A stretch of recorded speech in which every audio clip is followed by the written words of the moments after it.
Welcome to episode 2 of Achieve Your Apex. That's right, we made it past episode 1. Thank you for being here on the second one. Let's see how long we can go. Sooner or later, I intend to lose count along the way. Now, in our last episode, I introduced you to the concept of achieving your apex. I talked to you about what this podcast is going to be all about. Missed it? Go back. That's the beauty of podcasts. You can go back and listen to episode 1 again. In this episode, in less than 10 minutes, we are going to dive into starting to cover chapter 1 of the book. Now, chapter 1 is a key chapter. Writers will tell you it's a key chapter because if chapter 1 sucks, no one's reading on.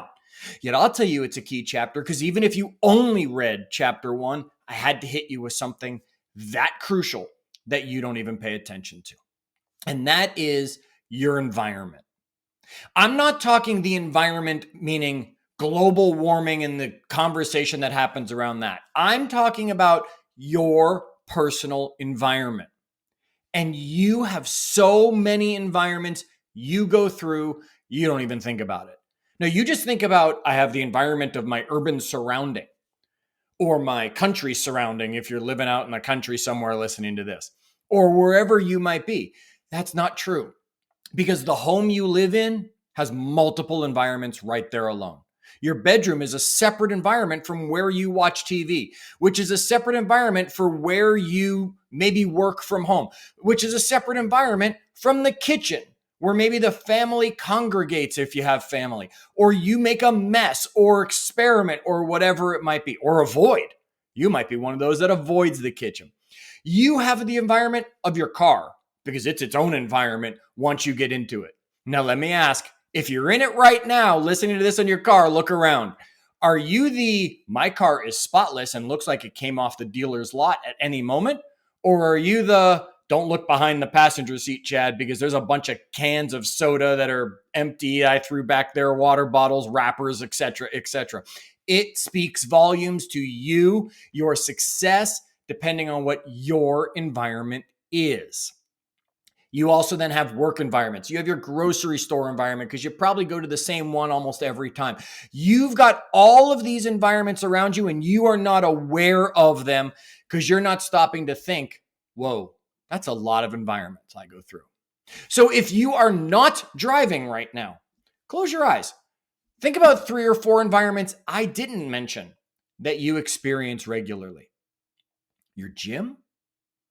Do you have another space in your house for something? Your backyard, if you have one that you spend a lot of time in? Maybe a friend's house. I don't know. Maybe the table at mom and dad's because you go home regularly for dinner still because mom or dad cook you a great meal now and then. Not sure what it might be. There are other environments for you. If you're driving, I hope you didn't close your eyes as you were picturing this because that could cause a lot of problems. And I will not be held liable for any accidents you have listening to this podcast. Okay. Just wanted to put that disclaimer out there. My lawyers told me to work that in somewhere. Now, what I want you to understand is once we have all these environments and we've acknowledged all of these environments, what are you doing about it? You see, every one of these environments contributes to you in a positive or a negative way. There are certain rooms in your home, for example, you don't go in because your energy gets sucked out of you as soon as you walk into it. Why? I don't know. Is it a mess?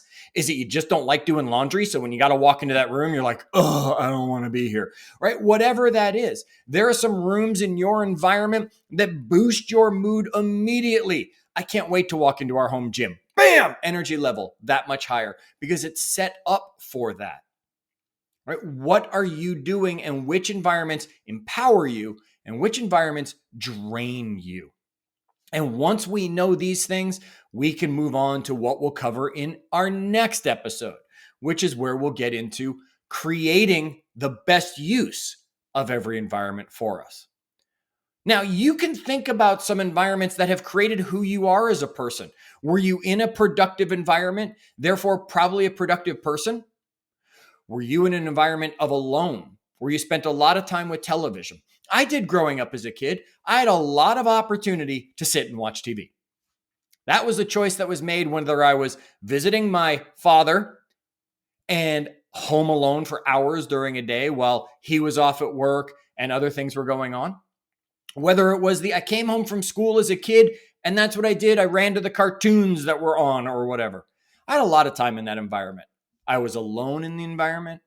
I was had my attention being held by television.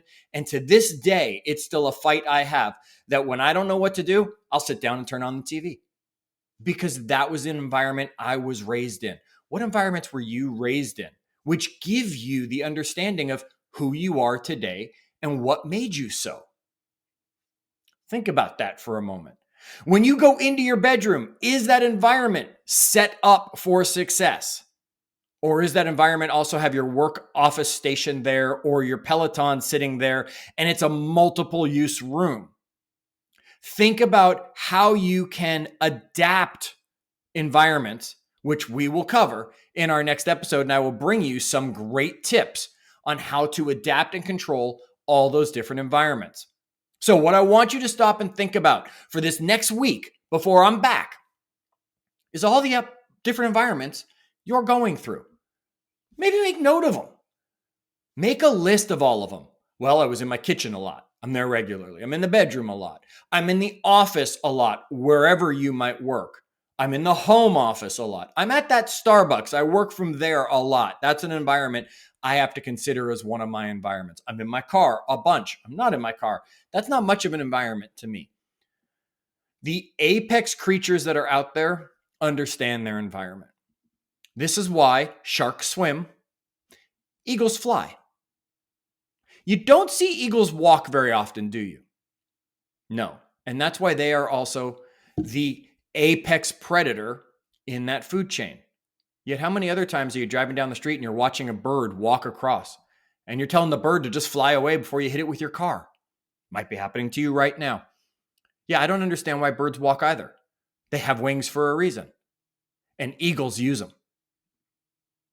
We don't see sharks attempting to get on land. They know their environments. They know how to succeed in them.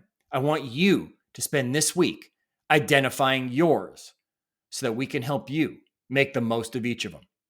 Now, remember, if you're new to the podcast, we're still new. I'll be reminding you at the beginning, click subscribe because you want these to immediately show up wherever you're getting your podcast and saying, hey, the next one's here.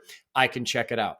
Whether you're watching it on YouTube, you're checking it out there, you can always find me, chadhyams.com. You want to reach out to me? You want to connect with me? chadhyams.com. It's very simple and easy to find me. I'm Chad Hyams on all the social profiles that I have, Chad Hyams. Go to my website, connect with me, subscribe to the podcast, stick with me. We're going to keep bringing you more value and bring somebody along because it's always more fun to achieve your apex when you've got friends climbing alongside. Until our episode next week, keep climbing.